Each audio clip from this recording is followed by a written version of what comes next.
Greetings and welcome to the United States Transhumanist Party Virtual Enlightenment Salon. My name is Gennady Stoliarov II, and I am the chairman of the U.S. Transhumanist Party. Here we hold conversations with some of the world's leading thinkers in longevity, science, technology, philosophy, and politics.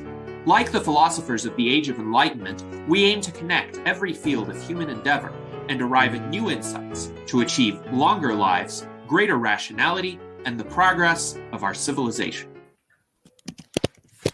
Greetings, ladies and gentlemen, and welcome to our U.S. Transhumanist Party Virtual Enlightenment Salon of Sunday, June 9th, 2024. Today, we are going to have a fascinating conversation about how science and technology can help to address the problems of depression and anxiety in an informed manner. And these are problems that affect many people throughout the world and greatly diminish quality of life. So hopefully we will have some innovative solutions that can be discussed and potentially applied in ways that do not have some of the deleterious effects of the contemporary mainstream paradigm. So joining us is our distinguished panel of U.S. Transhumanist Party officers, including Art Ramon Garcia, our Director of Visual Art and current Vice Chairman, our Legislative Director, Jason Geringer, and our Director of Longevity Outreach, Ben Ballweg. And our guests for today are the co-founders of HappyDAO, a DAO or decentralized autonomous organization attempts to use the principles of decentralized coordination of efforts and knowledge in order to achieve specified goals. And our co-founders of HappyDAO are Andreas Melhede, Nahu Dimitri, and Namkhai Ferdaña. Welcome, Andreas, Nahu, and Namkhai. Tell us about HappyDAO and your efforts. Andreas, I know you have a presentation, so please feel free to begin.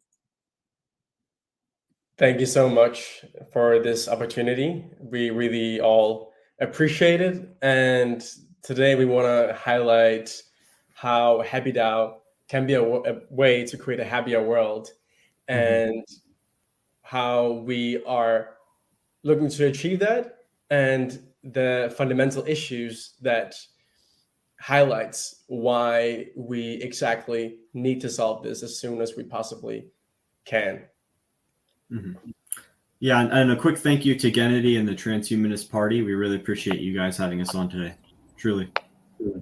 Of course. So just to give a sort of high level on what we're trying to do, I'm sure as most people are familiar with, we have a really big problem going on in the medical R&D landscape when it comes to developing and commercializing new medications for depression and anxiety in specific. Here we put a little overview of a few medications that are most widely used across all areas globally. You have the second generation antidepressants, which is your SSRIs and your SNRIs. And then you even have the third generation ones, such as bupropion, which I'm sure many of you are familiar with. It's Wellbutrin.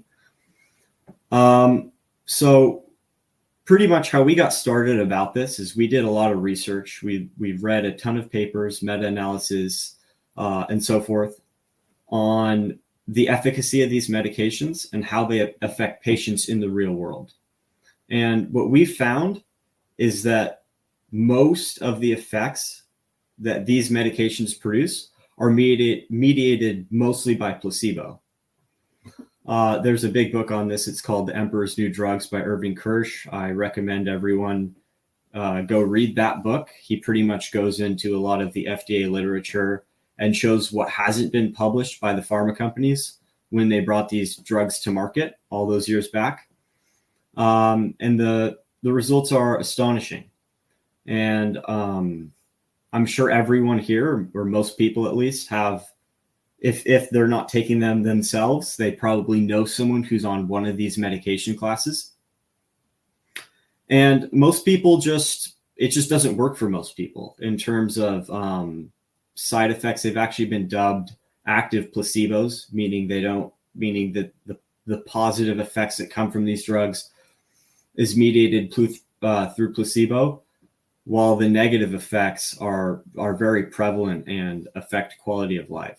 So our sort of ethos is being set up around creating better medicines for patients, particularly small molecule drugs. Andreas, do you have anything to add to that? You're muted. Thanks. No, I think it's a good highlight of some of the issues that we are seeing right now in the world. And I think also just another like small aspect is also to mention how much this has worsened over the last just 5 years. Mm-hmm. This prior to COVID and during and following COVID, there have been millions, hundreds of millions of people that started suffering from these diseases.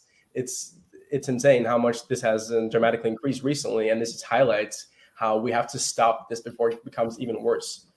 And we need to find these novel drugs that are focused on the patient outcomes, on the actual patient and solving these issues for them. And as you can see here on the slide right now, you can see that there is actually a pretty good budget for mental health disorders, but out of this 2.1 billion, only about 65 million is actually about small molecule drugs that can actually be new solutions for depression and anxiety. And we clearly need some new solutions. Yeah. And if you go ahead and anyone who wants to check out the National Institute of Mental Health, it's pretty much the NIH's, it's like an NIH agency that oversees mental health grant allocation and everything related to depression, anxiety, ADHD, whatever it is. Only a very small amount of this funding has gone towards early stage research on small molecule drugs for depression and anxiety. And when you look even further into it, there's a lot of redundancies and things that have just been sort of perpetually been talked about for a long period of time now. And we don't think that this is contributing to meaningful scientific progress in creating new drugs and new solutions for patients in the real world. So one critique we had when we were reading through the literature was there's been a lot of media hype and a lot of people talking about ketamine. Intranasal ketamine therapy has been a relatively new thing in the space. And it's just not sufficient. From what we've learned, it's not sufficient in the long term. Obviously, you can't take ketamine every day. That's not possible. So the effects sort of start to taper off.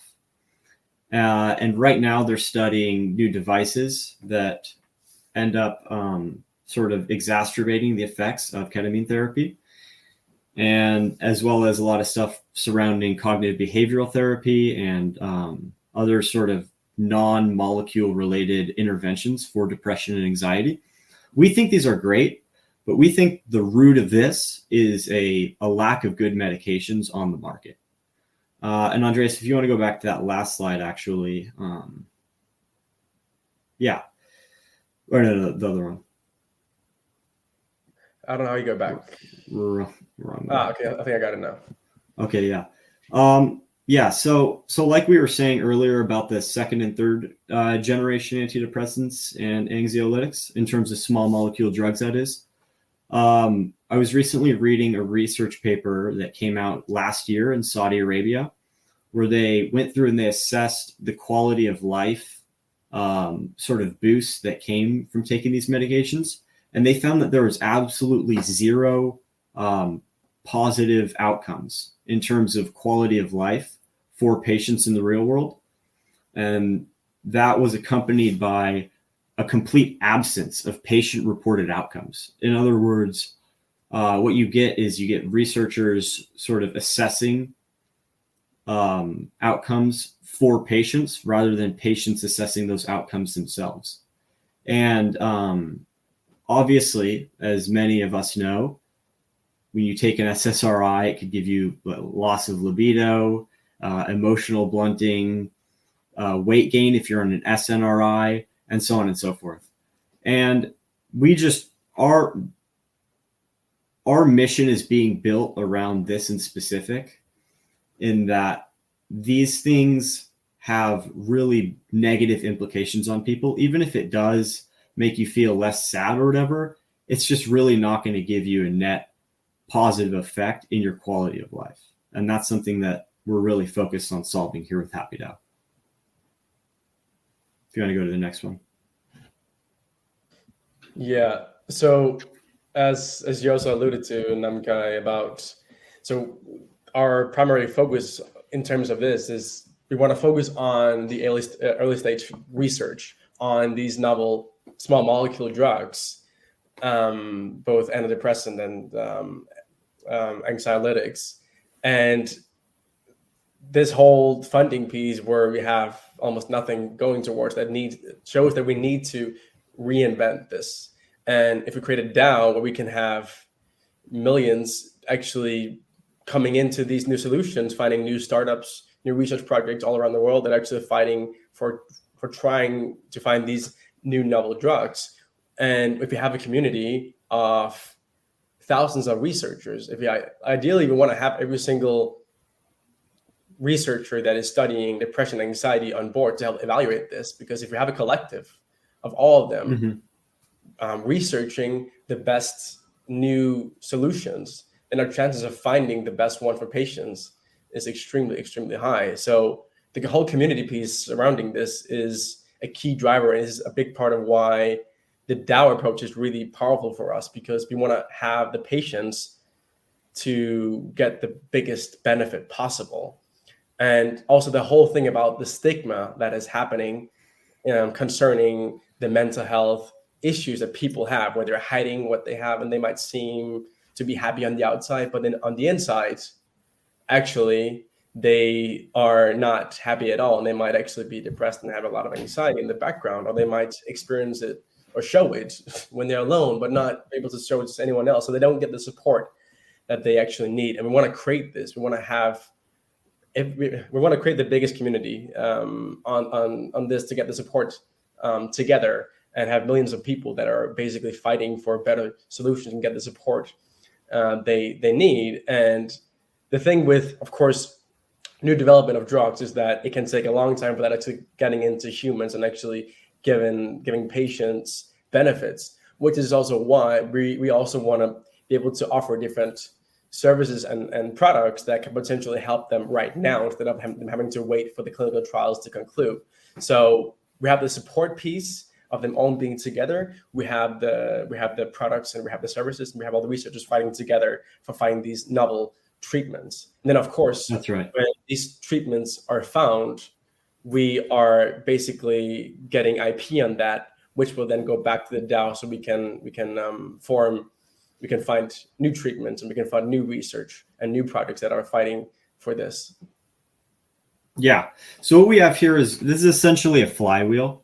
So we have a community area. We have our Discord server where patients in the real world will be interacting through, sharing anecdotes with one another, sharing stories. I noticed someone on the comments here talked about the cultural system of that sort of underlies depression and anxiety. That's a really relevant point, and that circles back around to what we think is going to be what ultimately pushes this field forward, being patient-reported outcomes. And we can sort of cultivate that through this model here, where there's financial incentives for people involved. There's all sorts of different taxonomies of people, so to speak, like biological taxonomies, phenotypes, whatever, of people who suffer from very specific types of depression and anxiety. And then we also have researchers on board that will specialize in those fields to bridge knowledge gaps. So then people can make more informed decisions when voting on what to fund. So we sort of have a flywheel here, sort of a one-stop shop, access to products and services, community support, education, and then we can pretty much take all that knowledge we're cultivating here and we can put it to action and make something happen in the real world with it. Definitely. And one thing I also want to mention is that we're also able to get a lot of data from this as well. So if we have a community of millions of people, we can basically incentivize these people to share their data, and that can actually be used for clinical trials as well as used for funding decisions for better assessing which novel drugs to research and to fund as well. So the whole community piece, the whole patient piece is a core lever of all this that really makes everything basically flying around this flywheel. And our core focus is indeed to provide better outcomes for the patients in the real world. Mm-hmm. Well said. Very well said. Yeah, and so here we have a few resources if people want to follow along. We have our community. We started on Discord. We just launched it actually a few days ago. So we're starting to get more and more people in here to start to discuss these issues and start to get the support that we are seeking to provide people with. We have our Twitter. We're very active in sharing things that are happening in the industry and about the project and everything regarding that. And then also for us, collaboration and feedback is really important for us. So we have this feedback form as well here to the right that basically gives anyone the ability to come and provide feedback about the project, about anything we should do better, we should change, we should start doing, we should stop doing. We really want to collaborate. We really want to get as many people included in this and building this in the best way possible. Mm-hmm. Yeah. Feel free to submit feedback or do any of that stuff. Well, we'd really appreciate it. It definitely helps us refine our mission here and make better decisions. Yes, thank you very much for this presentation. It was quite informative and quite promising with regard to HappyDAO's approach to what has now been a long-standing problem.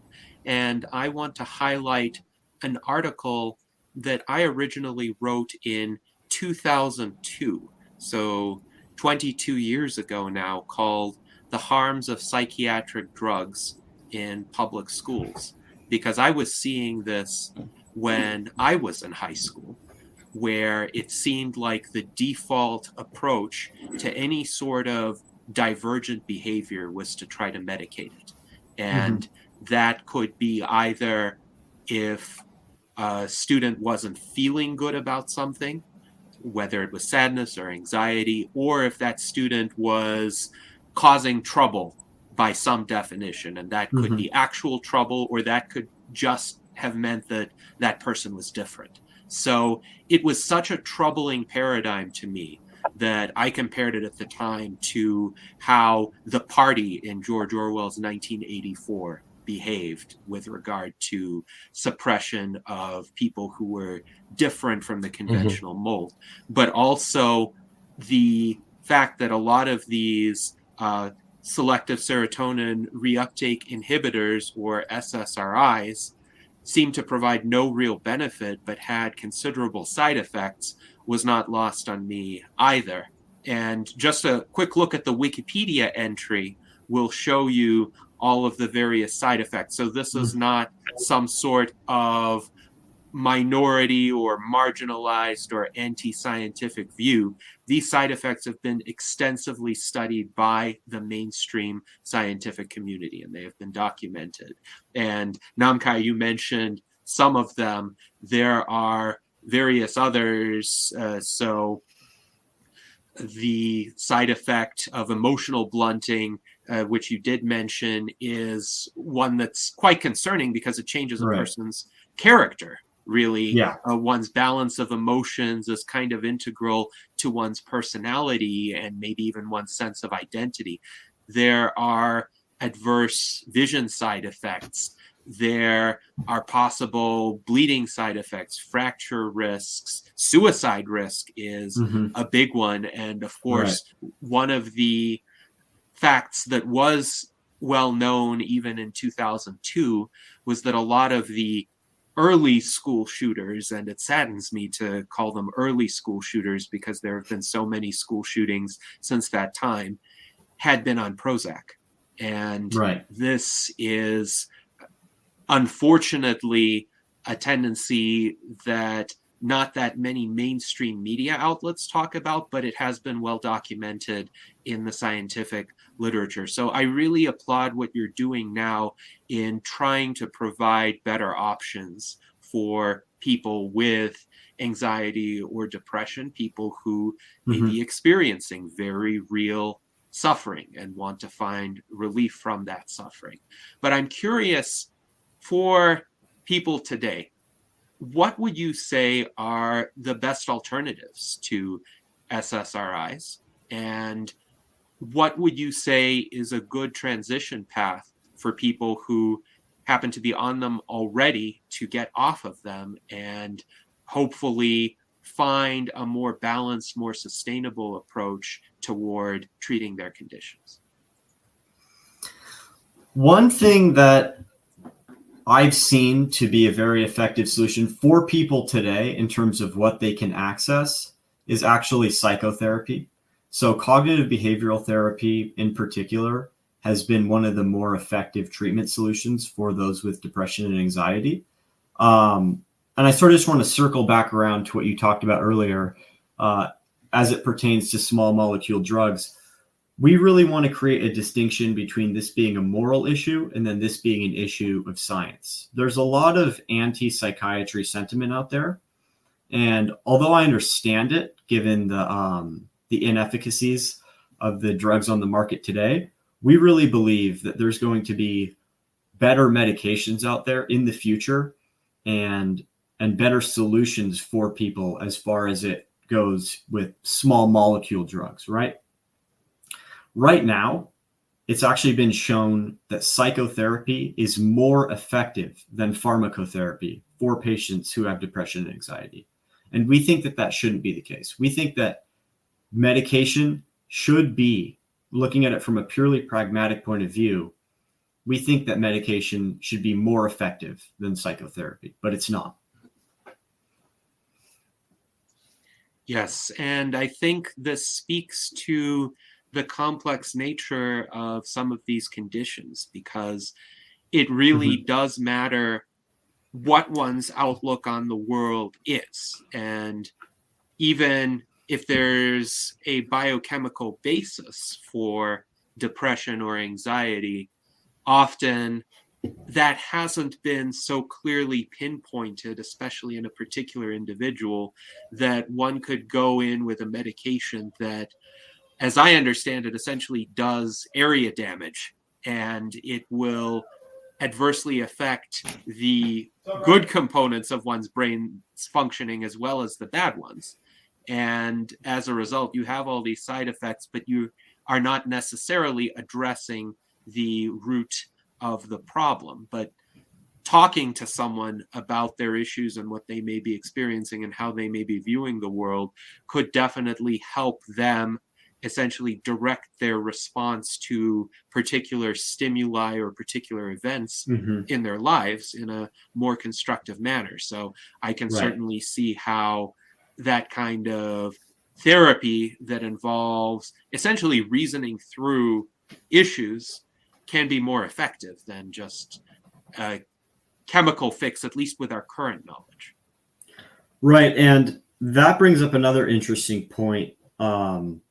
In that the medications today that are currently on the market, they have not been built to address certain phenotype clusters of different forms of anxiety and depression. Obviously, anxiety and depression, they're very broad categories, so to speak. So you could have all sorts of phenotype clusters. You know, someone might have OCD, another might have PTSD. Both of these officially categorized as anxiety disorders, while another person has social anxiety and another person has generalized anxiety, right? So a big thing for the future that we see becoming more and more talked about in the community is the potential to have phenotype-specific medication options. We need treatment options that address people with specific problems. And right now, that's not the case. Yes, indeed. And it does seem all too often everybody who is classified as having some very generally described condition like depression or anxiety is given one of a few standard prescriptions, and this Exactly. ignores all of these Right. phenotypic differences. So that definitely does need to change. And we've had an interesting discussion as well in our internal chat. So Ben Ballweg asked, with regard to your slide that discussed $65 million of funding for small business, presumably Big Pharma isn't getting the NIH assistance for their mental health therapy development, and academic institutions are not included in that 65 million either. Nahu wrote that sadly, Big Pharma has put their focus toward anti-cancer and weight loss drugs, and those are of course not bad drugs to pursue, but I think one reason why Big Pharma is pursuing them is because they've had some very prominently demonstrated efficacy with Ozempic, for instance. Ozempic has side effects, but it has helped a lot of people in the very short term. And Nahu also writes, Gennady is 100% right, most mental health diseases are multi-genetic and are often diagnosed a bit late. So Nahu, I'm wondering if you would like to comment more about this, also how you got involved in HappyDAO. I know that you studied medicine, actually, and I'm curious what some of your observations have been about the shortcomings of the current system with regard to mental health and how that can be improved. First off, thank you guys for having me here, and apologies for the Wi-Fi difficulties earlier. But yeah, Johnny, when you're in the clinic and you see that the way mental health patients, in fact, they're just kind of put off to the side and are often can be, how should I put this? Sometimes they think that they come in, or it's honestly up to the clinicians as well, because mental health has had been frowned upon for so many years and hasn't frankly been taken seriously. Only now over the last 10, 15 years, and especially since COVID, have we seen people begin to appreciate the differences between long-term depression, short-term depression, what are the reasons for it. Complaints now about pipelines for new drugs not really coming up. So, we've seen a lot more personally as well. We've seen a lot of psychiatric residents, more spots opening up around the US. So there is a demand for it. And to echo what I had said earlier, the problem right now is traditional pipelines for R&D in American businesses, because Ozempic was right. So all pharma is trying to sort of take a piece of that pie, leaving mental health on the sideline. And this is why we like decentralized science as a whole, because it allows for the patients to use essentially, their token or their, your money in your pockets, to push for and advocate for what you want to do. And so we'd like to see more of, we just like to see more clinicians get involved. Right now, we're starting to see more scientists, kind of pick up into the DeSci space. I myself, as an example, and it's no longer considered fringe. Now these things are starting to come up. I've been involved in the DeSci space more or less for the past 2 years, but only over the past 6 months have you begun to see people really understand the power of what we're doing here. Yes, absolutely. We have seen a flourishing of decentralized autonomous organizations. I know, Andreas, one of our previous virtual enlightenment salons was with CureDAO, and then there's, of course, VitaDAO, which is prominent in the longevity space, Longevity DAO, and various others as well.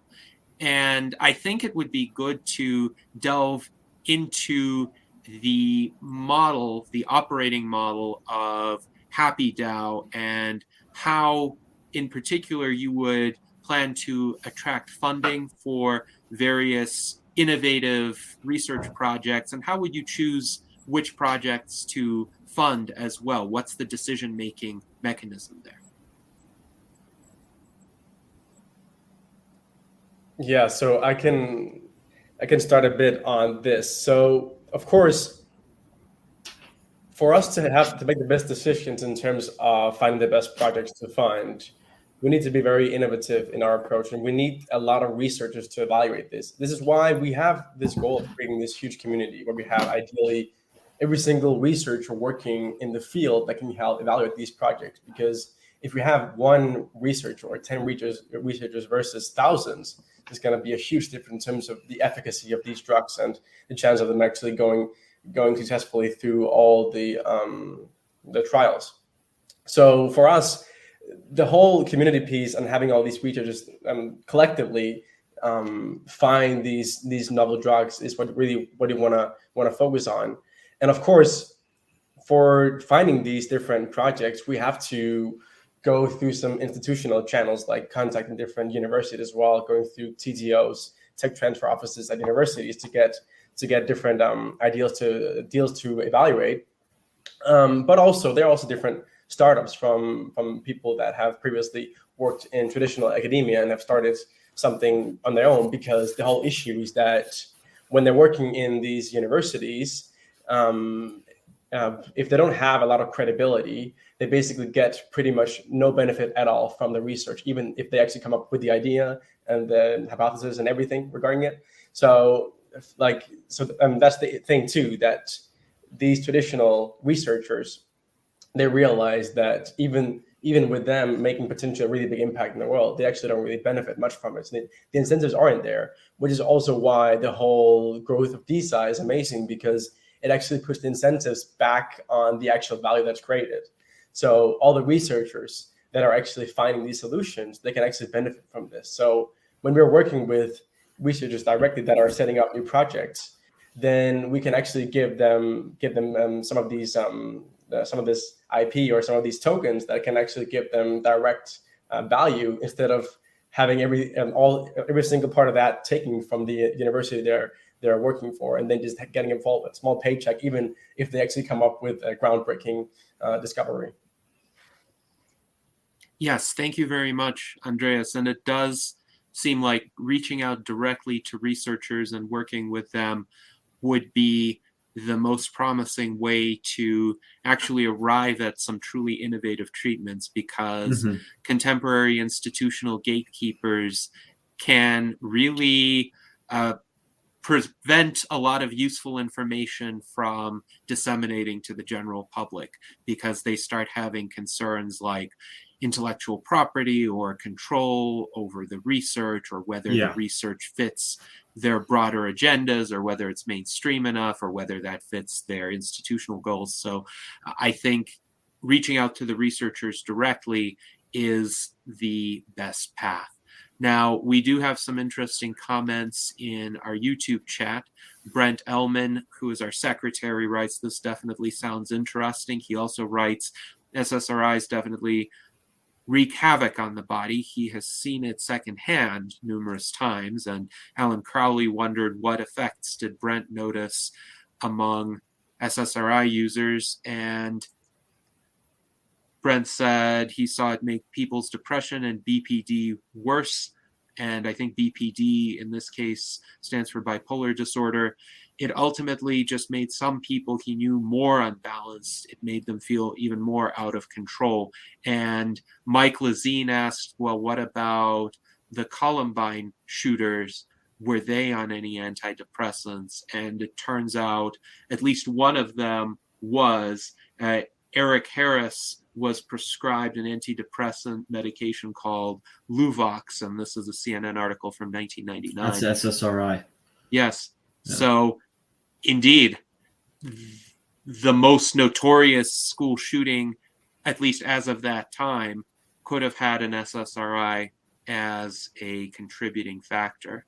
Now, Siba Chamuza, who is our foreign ambassador in Togo, writes, according to his little experience in psychiatry as a trainee nurse with the perspective of a health sociologist, neither the human psyche nor the mechanism of medications are yet well understood. And I'm curious to hear everyone's comments on this, because that has been my intuition as well, that at least in contemporary psychiatry, there are certain hypotheses, but it's not really possible to take an individual and say, you are behaving in this way, or you are experiencing these feelings because there is this particular process happening in your brain right during those times that is triggering that.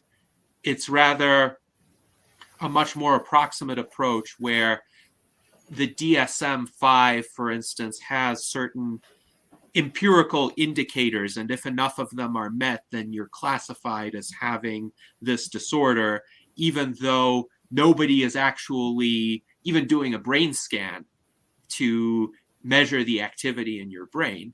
And just based on this external observation, sometimes psychiatrists prescribe medication. And that seems to be such a crude approach to me, but I would invite comments. Yeah, and this is something that we agree with, by the way. The mechanisms of depression are not fully understood. And this is why we're looking to put more emphasis on patient-reported outcomes rather than clinician-reported outcomes.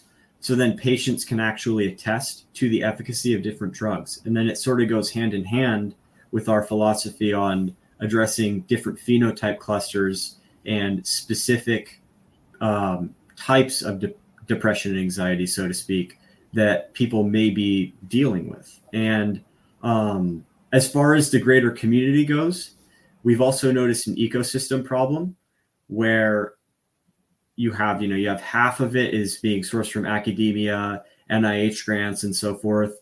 And then the other half is sort of being completely privatized, where you have a drug company that's doing all the research in-house.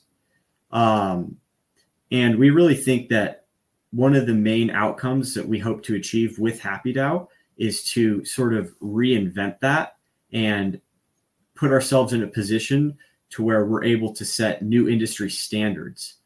All of this is going to be open. This is open research. This is going to be stuff that everyone can see, everyone can contribute on.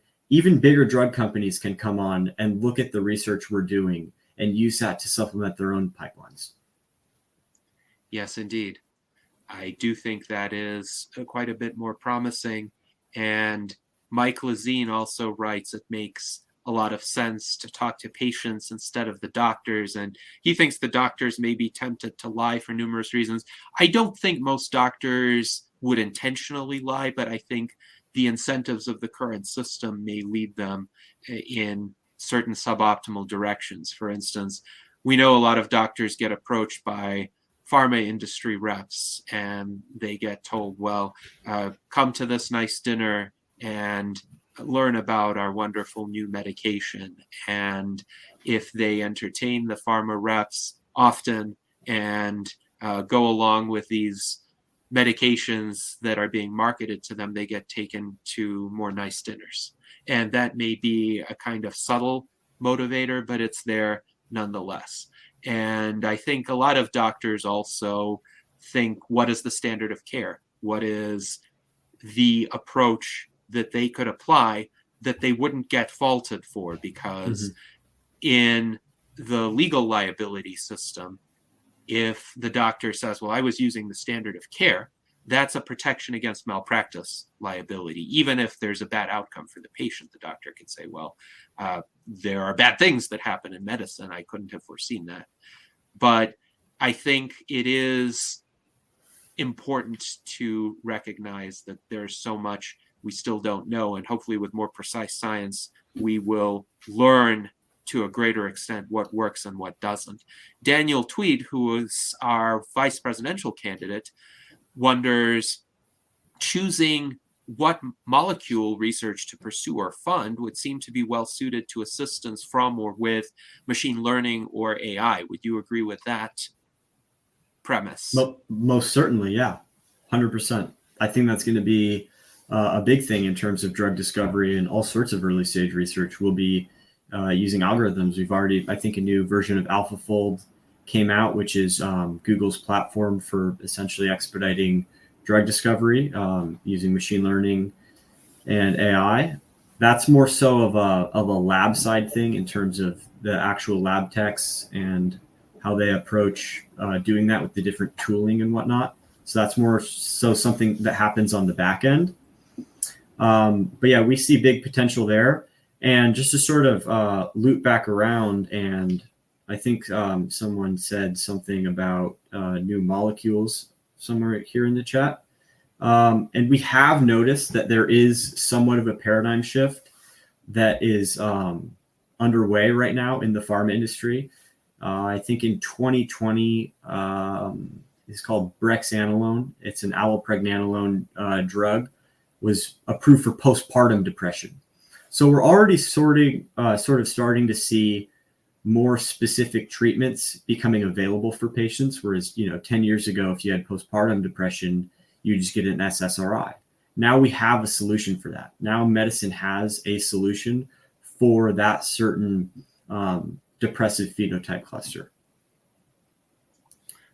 Yes, thank you. And indeed, more precise, more targeted, more specific solutions would be areas where machine learning could greatly help, but also just more dedicated and discerning research could help. Mm-hmm. Now, we have some additional comments. Jason writes, he does not remember a lot of kids being on medication when he was in school. So probably, I would say, around 15 years before I was in school. And he thinks today they might have medicated him, but back then they just didn't let him have chocolate milk. And Jason, I think the approach of school administrators back in your time in school was a lot more reasonable, because I think at that point they realized for many kids and teenagers, most issues were behavioral in nature, and they could be addressed through talking to them or through some sorts of external rewards and punishments, like not letting them have chocolate milk. And there wasn't this thinking that, oh, if somebody is out of line, just give them a pill. There was, I think, by the time of the early 2000s and even the late 1990s, so slightly before my time in high school, already a shift toward this over-reliance on psychotropic medications, where all of a sudden they became seen as a panacea. It became unfashionable to talk about essentially trying to solve problems by reference to, well, what behaviors are better, what behaviors are worse, what can you do as an individual responsibility. That was seen as kind of quaint and old-fashioned, unfortunately, because I very much still believed in that. I thought if people were troublemakers, real troublemakers, they had a share of responsibility for those activities. And let's say more traditional approaches tended to work better. But I think this paradigm also had a very insidious adverse effect in that it classified mere, let's say, neurodivergence or nonconformity as being problems that should be medicated away. And previously, people who were mildly neurodivergent were essentially allowed to be that way. And they should be allowed to be that way, because that's exactly how we get intellectual progress and innovation, and people who recognize the errors of a mainstream paradigm. So, very interesting comment from Jason. Sergei Gubkin writes, in his view, instead of trying to invent a happiness pill, he thinks it's better to focus on creating an environment that makes more people happy, as our internal states are strongly dependent on external circumstances. And I definitely agree with that observation. I think for a person who is generally of sound mind, feelings of a particular kind are not good or bad. They reflect external circumstances that are good or bad. So, for instance, if you lose a loved one, you should feel sad. You should feel profound and intense grief. And if you don't, then there's something wrong with you. But I think a lot of people today think you only should be feeling these lightly positive emotions all the time. And you should be kind of chipper, happy-go-lucky. And if you're not, then there's something wrong with you. And I think that's a very problematic mindset. Of course, it would be great if people could feel positive emotions with justification, but external circumstances should be good to merit that. And Sergey also writes, I understand we cannot invent a perfect world, and trying to create a perfect society has a horrible track record. For instance, trying to perfectly nurture humans, but we should focus on the external. And I would say, again, generally, I agree with that observation. We should try to improve the circumstances of our lives, and then we will feel better. There are some cases where people's feelings may not correspond to the external reality. And I think those are the cases where there would be other approaches, therapy being one of them, or more targeted medications. But I would invite anyone from HappyDAO to comment on these observations. No, I definitely agree with it. I definitely agree with the fact that the sort of external factors in society need to be improved upon. There's no doubt about that. But that's a much more complicated problem to solve from an execution standpoint. I truly believe that in the next 10 to 20 years, we can invent medicine that works very well for patients. It works very well for patients. And I think that that's feasible. I think that that's a feasible thing that we're looking at. And as far as it goes with our mission,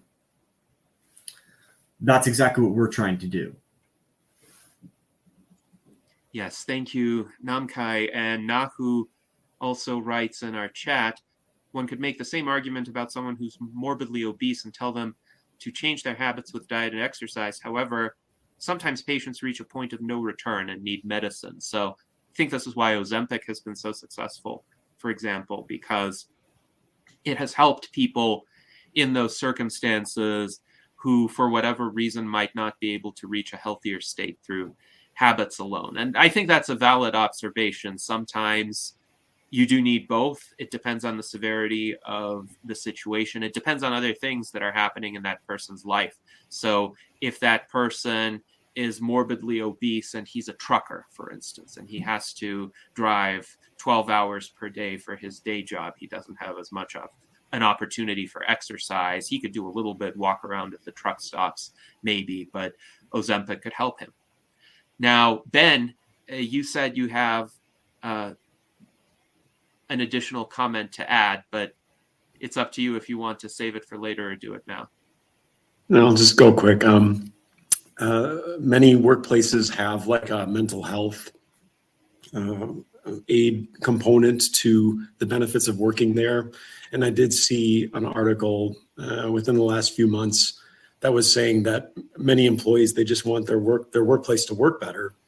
And they'd be happier with that being the case rather than like this mental health kind of thing on the side. But then to your comment, Namkhai, it's hard to fix a business. You know, it's nice to have like this, to have both, to also have people that are just really struggling. Like, I need some consultation. Can I have that? But that's the thought that came to mind as you guys were sharing.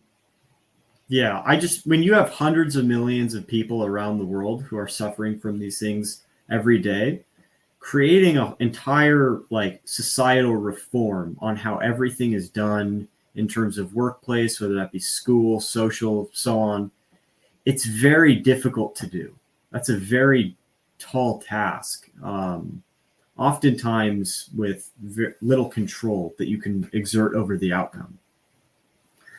With medications, that's not the case. You can create medications that will help people address very specific problems in their life. And I just think that when you're looking at that many people, that seems to be more of a realistic solution. Yes, thank you for that comment. And Nahu elaborated upon his previous remark with regard to people who are morbidly obese. He writes the same can be said for depression and anxiety. Most times it can be resolved by changing the environment or behavior, but chronic depression leads to biochemical changes in the brain that in fact require help. I'm wondering if there could be perhaps a more refined approach to essentially the level or the type of depression that might merit that, because as we spoke prior to the start of the salon, a feeling of sadness does not equal depression, even a feeling of intense sadness. But depression could arise if these kinds of feelings prevent a person from functioning in crucial ways, prevent a person from performing necessary life tasks or interacting with other people productively. So I wonder also, with regard to this, some instances of depression can be addressed through behavioral or environmental changes, but where does one draw the line? Is there an easy way to draw the line, or is that in itself a question that requires additional research and serious investigation? I would say that So for requires. Oh, yeah, go ahead, Nahu. now, you got it. So for right now, the DSM does a pretty good job of identifying, what it is to have chronic depression, over 3 years with X amount of symptoms, or how many symptoms that you have at one time can qualify you for these things. But again, they have to be more refined through our hopefully, suggested method, which would be PROs, patient-related outcomes. So if we can just, push that more and evaluate that along with the current guidelines, I believe we would have a more proper system. So we rely then on the patients to tell us how severe their symptoms are or how profoundly they're affecting those people's quality of life. Yeah, and a part of that has to go with the rating scales that are used in conventional science, so to speak. I know that the current standard in place right now is the Montgomery-Asberg as well as the Hamilton Depression rating scale. Those rating scales depend super heavily on clinician-reported outcomes rather than patient-reported outcomes. And we view that as a problem. We view that as a really big problem because it doesn't give insight. And someone here just said the social stigma comes from the fact that people don't really understand depression. And that's true. That's a true statement. I couldn't agree more with that. That's why it's so important to implement a framework that really focuses on patient-reported outcomes. The most recent one is newer than the Montgomery and the Hamilton Depression Rating Scale. It's called the SF-36. It's a 36-line item questionnaire given to patients during clinical trials to sort of assess their subjective response to these medications. I know that science tends to be against the subjectivity of it all, but with something like depression, something like anxiety, which are so subjective and they're so multifaceted, it's really important to rely on patient reported outcomes. Definitely. And I think I also saw, Jason, your comment from YouTube regarding the education piece. And I think it's very important as well. That it's true that I also don't think that people actually largely know what it means to be depressed. And if they don't know, then of course it's even harder to relate to. And that means that they will have even more stigma of sharing their symptoms if people don't even know what they're feeling or don't understand it. So of course, it's very important. And for us, it's also an important part of our mission to also educate people about what it actually means. So both finding solutions, but also creating a supportive environment where people actually understand what it's all about. So external awareness globally is really important for us as well. And we would love for everyone to understand these issues and for the stigma to not be there anymore at all. And we want to get as close to that as we possibly can. Mm-hmm. And that's another reason why having a community around this that has both scientists and researchers plus patients that's a symbiotic relationship right there, in that they can sort of give to one another and bridge those gaps in knowledge to help people become more informed. And in our case, become better informed in an effort to vote on bringing better drugs to market downstream from what we do, of course. Yes, thank you for those responses. And it's interesting, Jason observes he doesn't understand how someone can have a train wreck of a life and not be depressed, and someone with a good life can be. And I think this is a situation where people's emotions are miscalibrated vis-a-vis the external reality. And those really are situations of depression because there might not be external justifications for those emotions. And that's where other methods could be more useful. But I do think it's important within both the medical system and within society to try to really understand the life circumstances of those people. Because if they say that they're depressed, could they also have real reasons to feel negative emotions? Like the loss of a loved one is an obvious example, but it could be, say, their job circumstances are suboptimal, or they're even feeling profound sadness and frustration at some societal phenomenon, perhaps the adverse effects of the pandemic or how certain people have been treated in the world have had an effect on those individuals' emotional states. And then it's not so simple as to say they're depressed. Maybe they have justified negative reactions to some very real phenomena. And I think that's important to consider as well.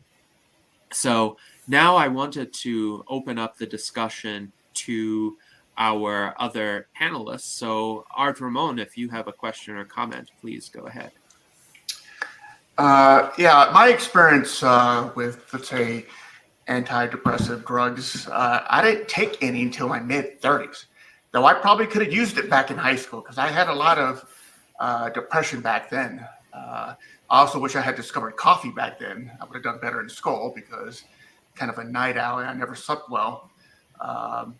But when I took the first time taking antidepressants is because I was sort of self-medicating on my own with coffee and alcohol and another drug called, it was like a workout supplement that had ephedra in it. And I used to think very clearly with that stuff. The thing is that they pulled it off the market because a couple of individuals died, on a soccer match or something. Their heart exploded taking those ephedra-based pills. So they put it off the market. I had to get off of it. I was back in college at the time, and I had severe headaches, just severe headaches for about a year. And I had to do something because, I was back at the university and I needed to pass classes. And so I did go to the free psychiatrist, and they did give me Prozac, which worked well enough to get rid of the headaches and focus enough. So that's almost because like my entry into using antidepressant drugs, and I kind of continued using it and still do. But the other thing is that there's still a stigma because when I applied for a job back in 2010, it required a top secret clearance, and my top secret clearance was denied. And that was what they stated. I didn't give them enough information about the psychiatry, whatever I got. So there's still a stigma. So if you're out there and you're trying to get a top secret clearance, don't even put it there if you don't have to.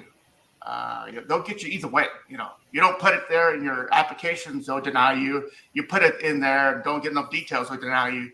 So there still is a stigma. Now, another thing I wanted to bring up is that, economic singularity is coming. A lot of people are going to start losing their jobs over the next few decades, and they're going to be very depressed, when you lose your job and you don't have any other job to find. And, I've sort of advocated for art therapy, but art therapy isn't going to work for everyone. So, and I assume that if they go to get some sort of public medical assistance, they're going to give them the cheapest drug out there, which is probably Prozac. So, I think there's a need to develop something better than Prozac, because one of the side effects I don't like from Prozac, it'll get rid of your depression, but it also gets rid of your drive to do much of anything, so that's why I quit taking that stuff. and I take bupropion. It's enough to get rid of depression, but it doesn't take away your drive. But there's going to be a need for something better than Prozac and cheaper in the coming decades. Because this is going to happen worldwide. People are going to start losing their jobs, and there will be no jobs. And we're going to have to make that transition. A lot of people might resort to suicide and other more destructive actions. How what is your strategy? I mean, I'm sure this is coming. What's your strategy to kind and help out or get involved with the unemployment issue that's coming? From a medication standpoint, or? Yes, just medication from the way your DAO is going to work. How are you trying to integrate your strategy with economic singularity? Yeah, that's a good question. We haven't fully thought it through in terms of the economic singularity. But I would say that in terms of the R&D landscape, there's a lot of promising candidates out there to address very specific types of depression and anxiety. So, for example, I guess even then, in the case of something that happens downstream from like a personal economic standpoint, there could still be a different phenotype cluster involved. And that's really the bread and butter of all this, is creating solutions that effectively address very specific types of depression and anxiety. One of the biggest innovations going on right now is creating new drug delivery systems to mitigate side effects. So then people don't have to deal with those things like loss of drive and so on and so forth. I know that a company called Vistagen, they currently have a few drugs in stage 3 right now for social anxiety and for major depression. And how they've approached that is to use a nasal spray in which the drug can effectively reach the patient's brain and penetrate the blood-brain barrier much more seamlessly than, say, an oral medication would. And that's been shown to cause a lot less side effects, especially in terms of apathy, lack of drive, and so on. Yeah, I also want to mention that in terms of your question, Art, is also the fact that we want the whole community to benefit from advancing this mission. So, for instance, also, as we alluded to before, in terms of like the data piece, that when we were able to offer patients to be able to provide their data for different trials, for instance, then we can also actually give them some incentives in return. That could be, for instance, some tokens they can get for basically providing value to a trial. So in that end, that could be something that could actually help them. And of course, also the whole crypto piece also means that we're able to offer staking benefits where people can lock their tokens for a period and they can get actually returns on that over time. So there are actually a few mechanisms there that can actually help the ones that want to stay engaged and actually want to help this mission. They can actually also be a part of basically seeing that the organization increases in value, and they can also benefit from becoming bigger and them participating in different ways. And also, a last thing is also the fact that a DAO also means that a lot of people can actually contribute, can actually get incentives in return. They can get, for instance, some tokens for actually providing value to the DAO in other ways than what I just mentioned. That can be, for instance, they put out a social media piece on the DAO that the DAO found useful. They can get some token for that, for instance, or they do an interview for the DAO, or there are many different incentives there. So the thing with the DAO is also that it's very open and anyone can contribute. It's autonomous. So as long as people find it valuable, they can actually get something in return for that.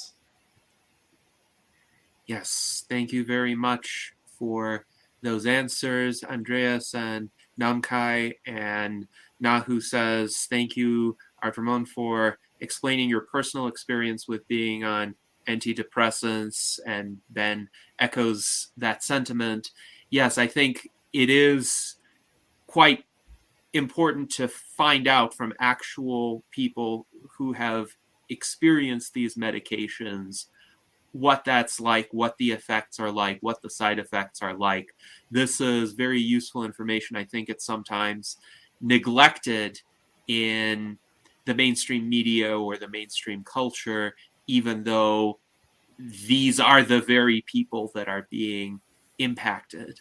Now, it's interesting too, Daniel Tweed points out physical pain signals the need to alter or move from one's environment, and mental pain should be recognized as having the same function. So negative emotions have a role as long as they provide you with a signal that something needs to change, or one needs to change oneself in some way, or there's a danger, there's a threat that one needs to respond to. But the emotions have to be accurate indicators of that in order for them to serve that role. Now, Jason says he doesn't understand how taking a drug that makes you feel a certain way literally all the time would work, and he would not want to feel the same all the time. So I think he's referring to the emotional blunting that happens with some of the SSRIs, and he wonders,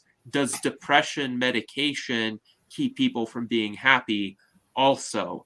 It seems intuitive to him that being happy would need to be contrasted with some sort of sadness. And I think he's referring to the concept of an emotional set point. That is, most people have some sort of default emotional set point that they gravitate toward as a kind of response to normal circumstances. And if their circumstances improve or deteriorate from their baseline, then their emotions will respond to that, but only for a time. After a while, and actually a fairly short time, their emotions tend to return to that set point, adjusting to whatever their new default state might be. So, for example, my emotional set point on a scale from -10 to 10, I've said this before, is somewhere around a -1 or a -2. So mildly negative, which means I'm not depressed, but I'm the kind of person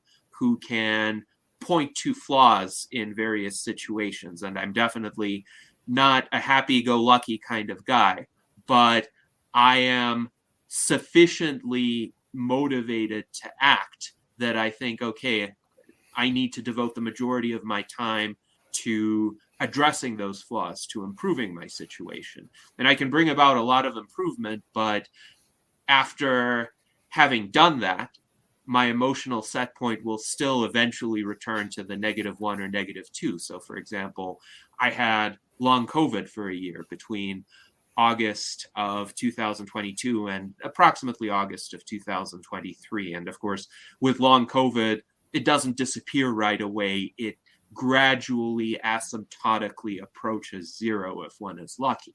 And I remember thinking in late 2022, I would do almost anything to get rid of this condition. I would give away pretty much all of the money that I had earned up to that time, start over as long as I had a guarantee of good health.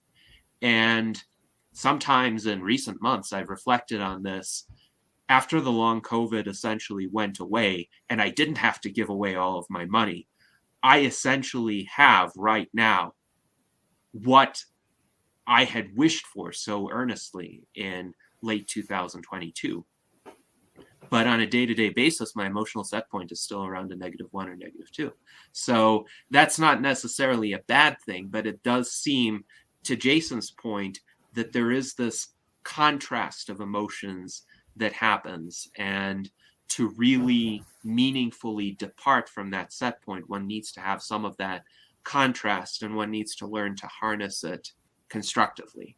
But what does everyone else think of these observations, and how can a more innovative approach to mental health address them and take them into account? Yeah, so circling back to my point about some of the new innovations on the market right now and what people in the community are trying to do, there's been an increased focus on small molecule drugs that are able to expedite neurogenesis and neuroplasticity in the brain, effectively helping patients rewire the way that they think, or more so just becoming more adept to change. So we really see that as an opportunity for people to make meaningful change in their lives and sort of rewire their brains in a way that they can retain even after discontinuing medication. Yes, so the rewiring of the brain, that's a very promising possibility, and it would involve essentially advances in neuroscience and our understanding of brain chemistry. So could you perhaps characterize, at least in general terms, what do we know, we being the scientific community, fairly reliably, and what do we not know particularly well at all yet about these phenomena and how brain rewiring could occur? There's a lot that's misunderstood, to be completely honest with you. As far as what I mentioned in terms of the novel solutions go, a lot of that change is being mediated through the activation of different neurosteroids in the brain to sort of increase the amount of growth factors you have and make change based on that. So you're pretty much, it's pretty much an anti-aging solution for the brain. And a lot of people here have commented on the mechanisms that cause depression and anxiety. That's not well understood at all. But from an endpoint point of view, we can sort of see that, there might be problems in the way that you think or that you function on an executive level. And these drugs can bring about those changes in a meaningful way, or so we believe so far based on the research that's out. Yes, thank you for that response. Any further comments from anyone at HappyDAO on this question, generally, what we know, what we don't know about brain chemistry and how to effectively rewire the brain? All right. Well, it sort of goes back to what I said. What the sort of meta has been so far for the last 50 years is the chemical imbalance theory of depression, which has been widely debunked. That is pretty much the theory under which SSRIs, MAOIs, and so on came to market. We're sort of starting to see that that's false. There's not a clear-cut answer as to what the solution to that is, but there are promising candidates that we believe have the potential to create change. Neurosteroids being the main one. Yes, indeed. Thank you for that response. And Daniel Tweed wonders why the emphasis on small molecule drugs. Is it because they're easier to synthesize or administer? And would caffeine be considered a small molecule drug? That's an interesting question, because caffeine, of course, for most people, caffeine gives the sensation of a mild energy boost, sometimes easier ability to focus, but it's probably the most commonly taken, somewhat mind-altering substance. So it might be interesting to hear your thoughts on caffeine as well, but the focus on small molecule drugs more generally would be interesting to discuss as to why that is indeed what HappyDAO is focusing on. We're focusing on small molecule drugs because small molecule drugs have the potential to be far more selective and effective against these certain phenotype clusters than other solutions would. Small molecule drugs are defined usually as a medication that's below 900 Daltons in terms of the atomic weight, as well as drugs that have been chemically synthesized. I don't think caffeine would be considered a small molecule drug. I could be wrong on that, but I don't believe that it is. All right. Thank you for that response. And Winning Streak writes, she has a good cure for depression. Go help someone else in a worse position than you think you are. Be treated by their turmoil. It works. Well, it's interesting if people have kind of a relative view and they start to see that relative to others, they're not doing that badly in terms of their life circumstances. I could see how that could work. It could lead to a shift in mindset, a reorientation away from whatever one happens to be feeling or struggling with toward the problems of someone who has it worse. So definitely worthwhile to try. And Ben also points out helping others makes one feel good, so that could counteract the negative feelings. Yes, I agree.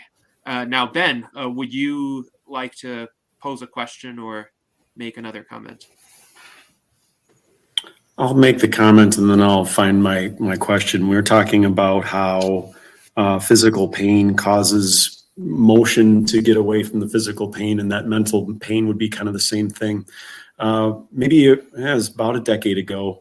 I went off on a kind of my last big foray before now planting in Madison, Wisconsin. And before I left, I was like, I got to leave some emotions that like just hang on to me too long on the shore and just don't pick them up when I come back to the States. Those four emotions were worry, envy, judgment, guilt. And I kind of made it WEJG and called them wedge. And I was like, those emotions, I can recognize them, but I can't like hold on to them. I did add bitterness and frustration to those. And I know I feel these things, but it's kind of like, I'm not allowed to like hang on to them. If I recognize them within me, I got to do something, let them go, because they never help me long-term. And if I can recognize them and act to change, I'll be better off. But anyway, let's see some questions here. So we did mention HappyDAO today already. And Mike Sin, we had Gennady, I'm sure you can pull up the broadcast that we had a couple years back. I wondered if you'd had any collaboration with Mike Sin or HappyDAO or other people in our community, about HappyDAO. Yes, so we actually have talked to Mike Sin about the project, and he's focusing on some other things right now. So for him, it wasn't really possible for him to help out at this stage, but he's very supportive of the mission, and he also was sharing that on social media as well about what we're trying to do. So he's still very supportive, and who knows, maybe in the future he will be able to help with this initiative as well. So we are actually also in contact with David Pierce as well.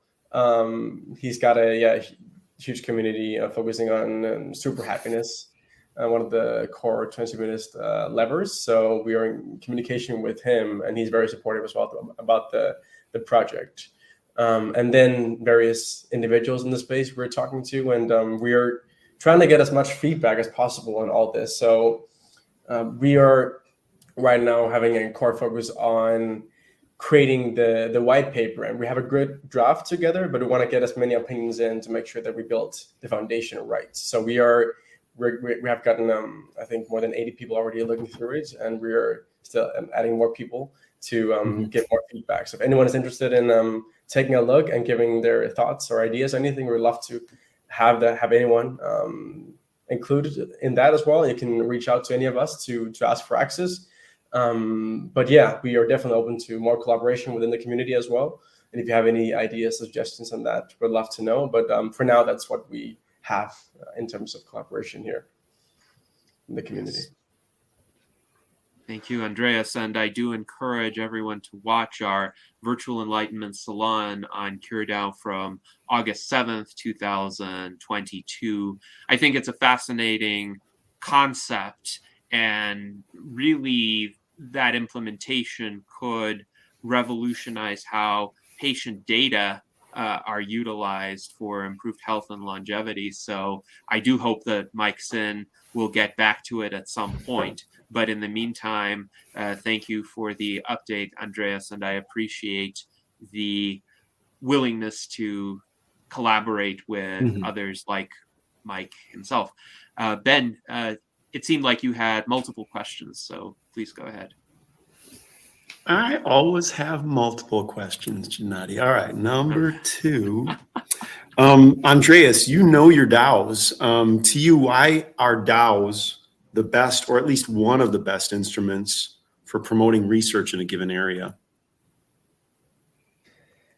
Yeah, it's a good question. So for me, it kind of comes down to the whole issues with the current scientific system, I would say. I wouldn't necessarily say the process in all areas, but more the whole system, how it's set up. And so some of the core issues, of course, the one I mentioned before about the incentives not being in place for the actual people that make the discoveries and actually push this forward. Besides that, we have paywalls behind every single platform. So people are not able to willingly access and share their data and their research. They're not collaborating. Again, incentives are not there. So for me, the whole driver behind DeSci is about making all of this collaborative and open. And the thing is, to achieve anything significant, you need a lot of people. And if you have all these silos, then it's not really going to happen. Or if it's going to happen, it's going to take so much longer than if you put all efforts together. So when you see a mass of millions of people working together, you can achieve pretty much anything. But if you're just a small bunch of people, it's much harder, and you can still work really hard, but it's going to be really hard to keep up with a million people or beyond. So that's the thing with a DAO, is then that you have that possibility of actually having millions of people in one DAO, and they can all add values into different degrees over different given amount of time. The thing is, they can join in once a year and say hi, and even that's some kind of value for creating some engagement. Or they can be full-time on the project, help moving forward. They can share it with friends. There are many different things they can actually do to drive this forward. So the whole DAO mechanism is a really amazing way to actually incentivize collaboration and support among people. And the DeSci space is already very collaborative in its approach, and people are really focusing on trying to find different synergies and similarities, and there is always a focus on that, on trying to drive efforts forward together. So we're also talking to different DeSci DAOs already that are also focusing on different efforts. For instance, there is another DAO that's also focused on mental health, that's PsyDAO, focused on psychedelics. So with them, we are right now exploring synergies, and we are probably going to do a debate with them in a few weeks on Twitter Spaces. And we're basically going to try to compare the HappyDAO approach versus the psychedelic approach, and see how they could work together, and why we are choosing the different approaches to achieve positive benefits in anxiety and depression and other disorders for them. So we are exploring many different collaboration opportunities, and yeah, for the whole DAO piece, I think that's an amazing lever that really gotta maximize collaboration to really achieve exponential progress and getting patients better treatments as soon as we possibly can. Mm-hmm. Yes, I would really like to hear this debate that you will have, because, of course, between the HappyDAO approach and the psychedelic approach, I would be greatly in favor of the HappyDAO approach. I think people know me as a skeptic of psychedelics, but I've heard others talk about their benefits. I just see, one, the loss of control, and two, the attendant toxicity of a lot of psychedelic drugs as being far more severe downsides. And I think if one is going to take a chemical or pharmaceutical approach, one needs that approach to be as targeted as possible. And Exactly. going on a trip is not anyone's definition of a targeted approach. But I would be quite fascinated to hear this kind of debate. And Nahu writes that most of the DeSci DAOs are what many would consider fringe topics, such as mental health, hair loss, longevity. These are typically not addressed by traditional medicine. DeSci allows one to actively participate and shine light to an issue that could affect you. And yes, that's definitely an important observation. I think a lot of the time, the issues we all have with pharmaceutical companies tend to stem from the fact that they're pursuing the largest market they could possibly get. And that means focusing on the most common issues, but also often neglecting a lot of issues that do affect many people, but maybe not as many as, say, obesity or cancer. And as a result, those issues get left by the wayside. There's a huge problem, for instance, in terms of so-called orphan diseases that don't really have a drug that's developed specific to them, even though in totality, these orphan diseases affect huge swaths of the population. So DAOs could definitely be crucial components of the solution. Now, I also wanted to bring forth this question from Flurry, who wonders if focusing on dopamine as much as on serotonin could help in creating an effective antidepressant. What are your thoughts on this? So that was pretty much how antidepressants came into fruition, for a matter of fact. In the 50s, with the development of MAOIs, monoamine oxidase inhibitors, the main way in which you would achieve a sort of holistic, because I do see merit there, one of the big problems with SSRIs is that when you take them, you're skewing your serotonin so far into the right, whereas the other monoamines might get less attention, and then that can create some imbalance. Researchers don't actually know the full reason as to why SSRIs cause so many side effects. It's not fully understood, alongside all the other neurotransmitter transporter inhibitors, so to speak. So that could be a good solution for a lot of people, yeah. The problem with that is when you're looking at 50 to 100 million people who have depression, inhibiting monoamine oxidase has a lot of side effects. It has a lot of side effects in terms of serotonin toxicity, hypertensive crisis, and so on. And for a matter of fact, these drugs actually got pulled off the market for a little bit because they're so considered so dangerous. The amount of dietary and lifestyle changes you'd have to make in order to accommodate that uptick in all three of the major monoamines, it's pretty significant. Yes, thank you for that response. Again, it does seem like in that situation, the risks would outweigh the benefits. Now, Mike Lazine wonders, it seems that having oral medications going through the bloodstream can cause more harm than good with certain drugs. Is it the case that if the drug somehow went straight to the brain, that would cause many fewer side effects? And if so, what would cause that difference, if there is a difference? Yeah, it's certainly a good question, and this is something that, like I said before, it's a huge focal point for the community, is finding new drug delivery systems where you can bypass certain areas of metabolism that break it down and might cause some physiological side effects, which is a big thing in SSRIs and SNRIs, of course, with weight gain, GI issues, and so on. There have been positive outcomes associated with delivering the drug directly to the brain. So you can bypass the liver, any potential hepatotoxicity, and things of that nature can be mitigated by doing that. Yes, thank you for that response. Also, an interesting observation by Daniel Tweet.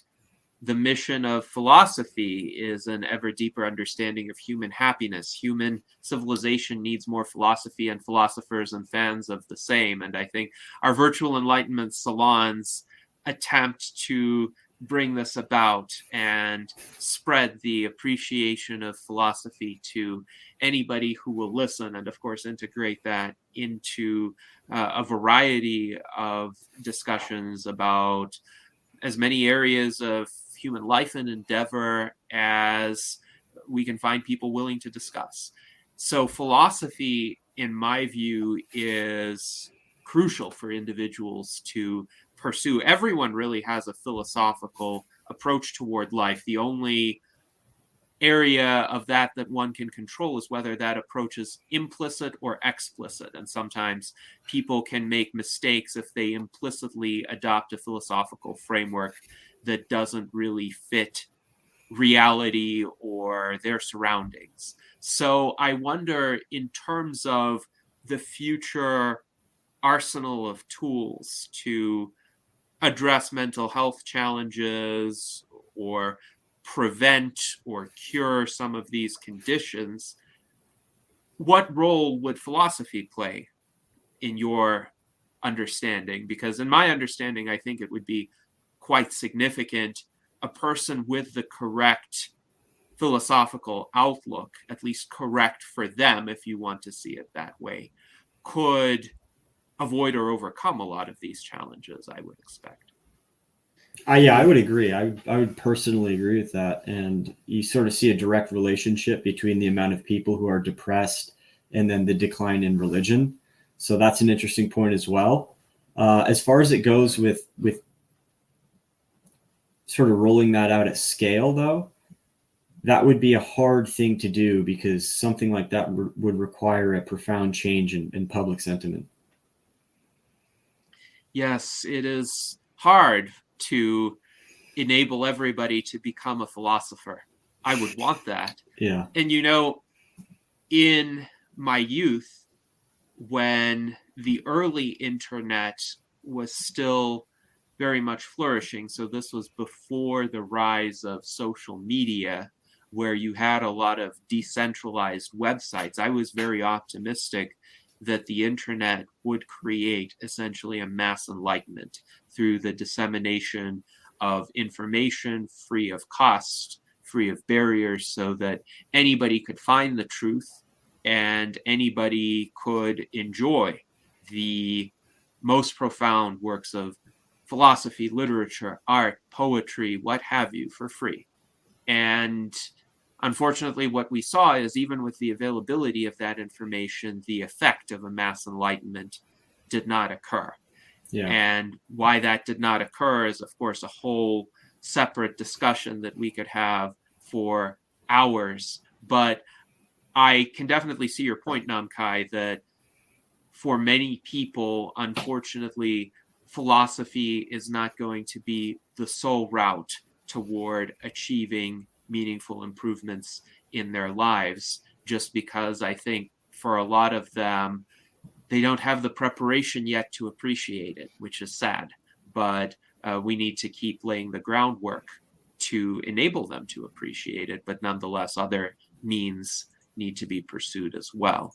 So we have more commentary from Nahu about the previous question from Mike Lazine. And Nahu writes that the blood-brain barrier, or lipophilic versus bloodstream or hydrophilic approaches to medication delivery both have pros and cons, and we simply need more research and development, hence the purpose of HappyDAO. That makes sense. And Ben pointed out in our internal chat that the internet gave people the choice between free philosophy and free something else, which is a lot more abundant on the internet, unfortunately, and some people, many people, inclined in the other direction. So I suppose that is one contributing factor, but then we have to ask, well, why?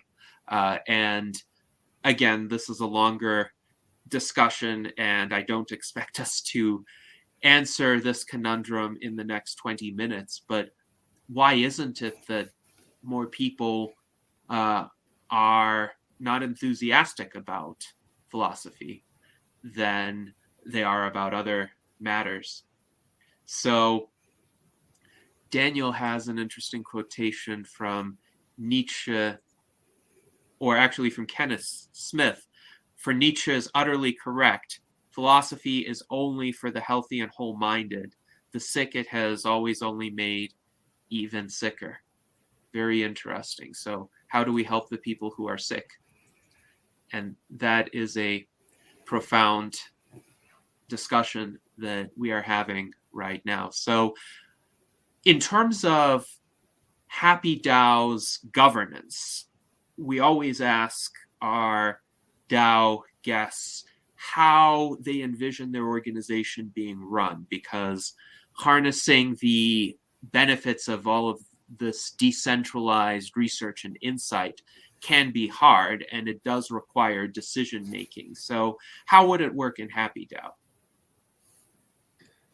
Yes, so this is something that we are still exploring a lot, because there are actually many governance issues in DeSci already. There are many projects where you see that a few token holders, they have 80%, 50% of the total outstanding supply.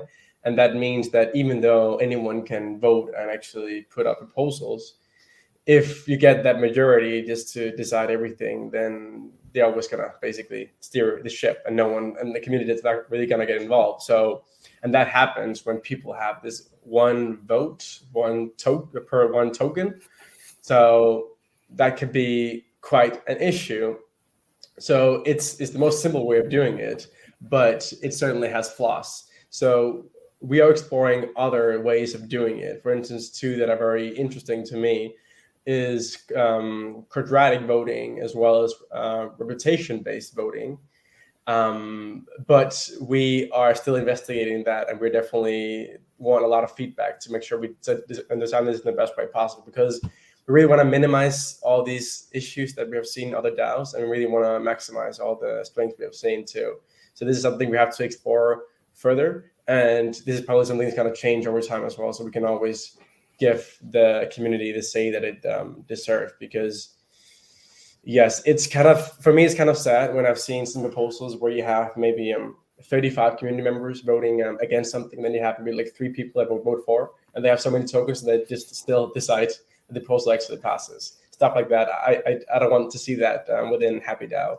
So I think it's really important that we really focus on the best practices, and we have different people we're talking to, and we're evaluating this with to figure out the best way to do this. And it's a very important piece. So thank you for emphasizing that, Janity. Yes, indeed. Thank you, Andreas. And my understanding of quadratic voting, which we discussed previously with VitaDAO as well, is that essentially in order to have twice the voting power, you would have to dedicate 4 times the value of a single vote. And then in order to have 3 times the voting power, you'd have to dedicate essentially 9 times the value of a single vote. So you can have more influence, but you would need to expend at each increment more votes in order to have them count to a certain extent. So it's not like if you have 51% of the shares or the votes in a DAO, you always win, because that quadratic element essentially gives you diminishing returns. And that means this is a kind of a hybrid system in effect between simple one man or one person, one vote, and a system where it's one share, one vote. So there's a kind of intermediate approach. Now, with regard to permutation voting that you mentioned, would these be like the various ranked choice voting systems or transferable vote systems? I would just like an elaboration on the term as you're using it. Yes, so it's basically based on what the DAO deems each individual's reputation to be. So if people have done a lot of good work and made a lot of contributions, they will have a higher say over the direction of the organization.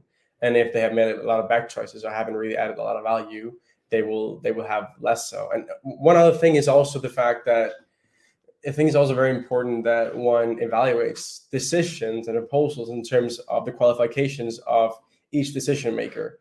So if you have, say, 100 people that can all vote, but only 10 of them actually understand the proposal, if everyone votes for, and those 10 people they vote against because they actually understand it, it could be a huge issue as well. So expertise can also be a big play here, which is where, these decisions are quite complex. And that's also why even considering voting of proposals where you have maybe just people that have, say, passed a specific guide on this topic or something can actually take part. So it could be kind of gated by a specific amount of knowledge, because otherwise you could actually have a DAO that determines the wrong decisions because they basically don't understand what the proposal is all about. So that could be basically encouraging education to get access to that kind of proposal. It could just be a small course or whatever you can actually go through to understand. You can actually get access to those. So I think this is a very, very important topic. And I think, again, as I mentioned in the beginning, there are many issues in the space about the whole voting process, also in other DAOs outside of DeSci as well. So we have to constantly try to optimize our approach here and really consider a lot of people's takes and efforts on this, because we definitely don't want any big issues to occur from proposals that's going to happen within HappyDAO.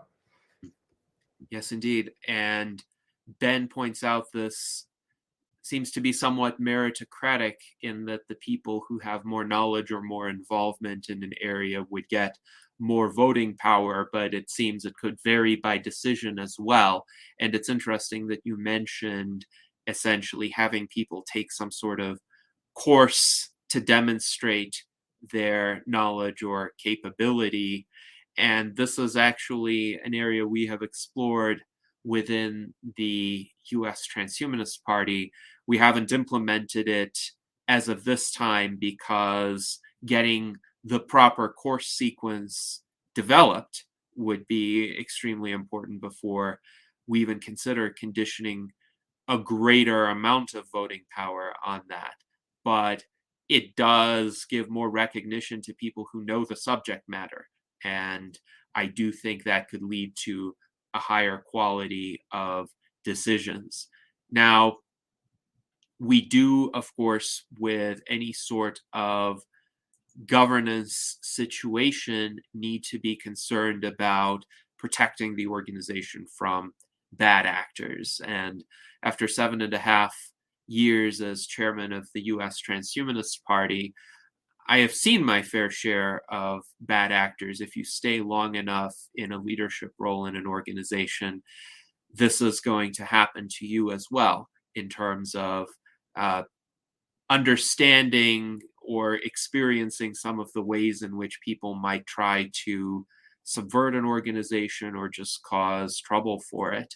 And to this point, Transhumanist TV writes that in their view, DAOs are so easily subverted by bad actors, and he is glad that you acknowledge that. Mike Lazine writes, aren't DAOs a form of democracy? If so, then you will have bad actors. Bad actors cannot be avoided unless you force everyone to be benevolent. And as I've said, if one remains long enough in a leadership role, one will encounter the bad actors. The question is, how do you prevent them from doing damage to the organization? And I'm wondering what the HappyDAO approach would be in terms of any formal mechanisms, how the DAO is designed, or just how you will respond if there is a bad actor in this space? Yes, so it's of course, it's, as you alluded to, it's normal for that to happen. There are always going to be people that are going to be supportive and people that are not, and even just the fact that, of course, over time there can be a lot of money in the system of HappyDAO going out to different projects, and if people are incentivized by money and want to try to take those that have been seen in other DAOs, of course.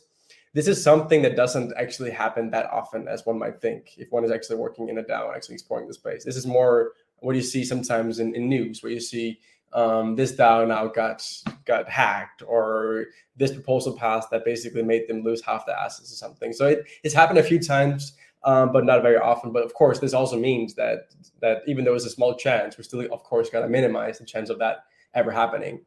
And this is also why, again, I think governance is really important in this aspect, because the the governance process will basically usually determine whether these things will happen or not, because it's usually about money or investment. It's about organizational structure that could basically halt the process of progress of the DAO, or completely maybe destroy it altogether. So this is why designing that in the best way possible, I feel like, is an integral part of avoiding bad actors. And of course, there can come people inside the community that can start spreading misinformation, or they can start creating scam in the community, and they can try to persuade people to join that and then lose their money, which they might say is created by HappyDAO. So those kind of things can definitely happen, but that's also why we got to really be clear in terms of communication of what is actually created by the DAO and what is not. And we got to be on top of all the communication that is happening within all the platforms people are talking about the DAO. Because of course, the bigger it grows, the more communication there will be about the DAO.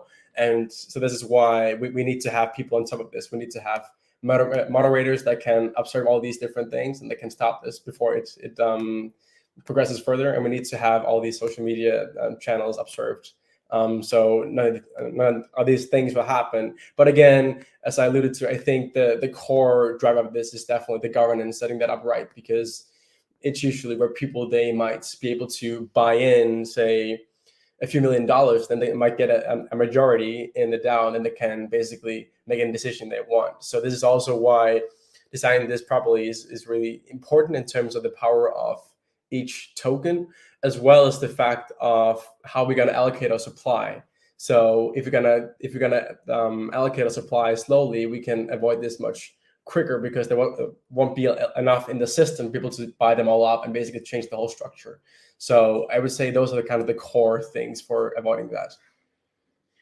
Yes, thank you for that answer. And it's clear that you have thought this through. Nahu also points out we've even begun to see pharmaceutical companies try to infiltrate DAOs. Their incentives may not be aligned with the communities. However, both are needed for the goal to succeed. And yes, this is where a fine balancing act is necessary, because we don't want the conventional mindsets as well as the short-term profit motive of the pharmaceutical industry to predominate. On the other hand, we will need the pharmaceutical industry at some point to manufacture a lot of these drugs. And that is the case for longevity drugs as well.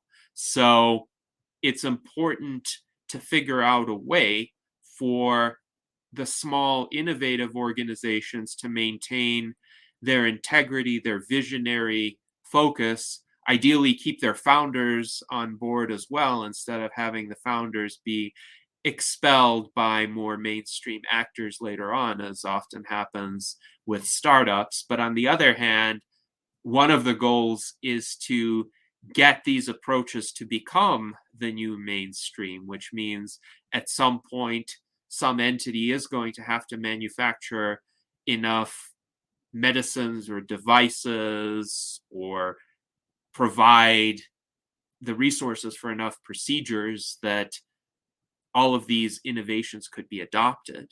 So how do we strike that balance? And how do we maintain the independence of thinking within a DAO, such as HappyDAO, but many of the others we've mentioned as well.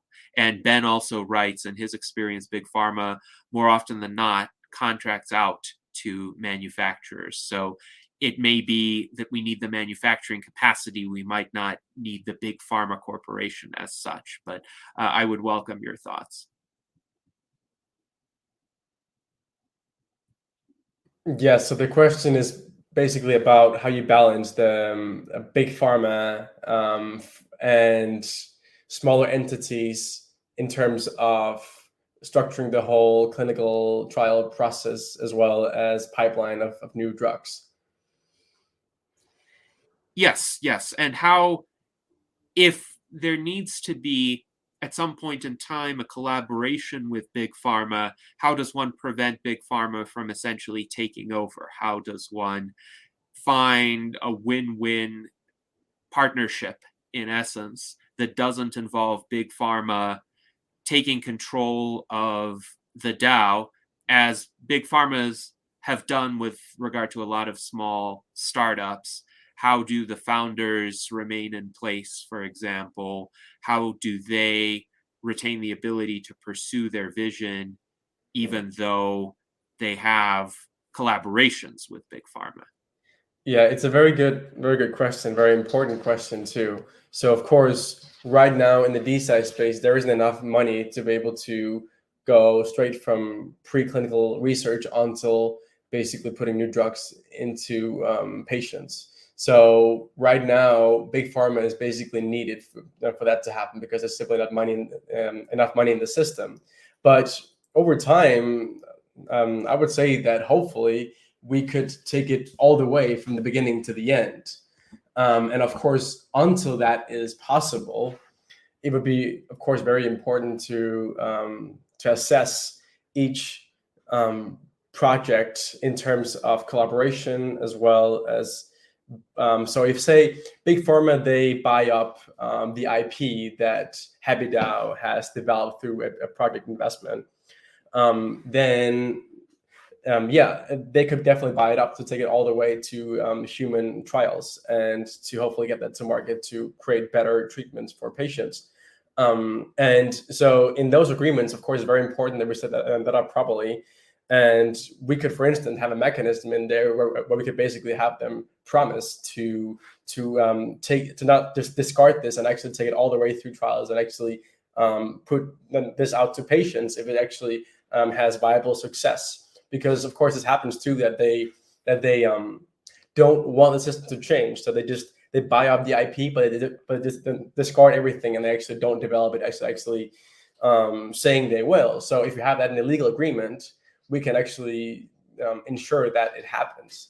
So I think it's very important that those kind of things are set up, as well as just talking to the people and having mutual agreement and trust, so we can make sure that we will achieve the goals of HappyDAO by actually creating better drugs for patients.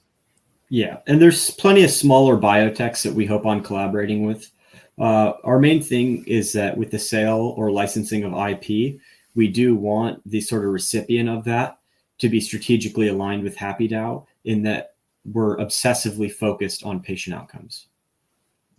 Excellent. And focusing on patient outcomes is indeed the way to go. So thank you very much to Andreas, Namkhai, and Nahu for joining us today. We had a wide-ranging discussion from just our overall views of conditions like depression and anxiety, to the shortcomings of the current mainstream paradigm, to how the drugs of the future could potentially be better, as well as aspects of the DAO's structure and governance and collaborations. So I really appreciate the broad multidisciplinary approach. We brought philosophy in, which is what our virtual enlightenment salons are all about.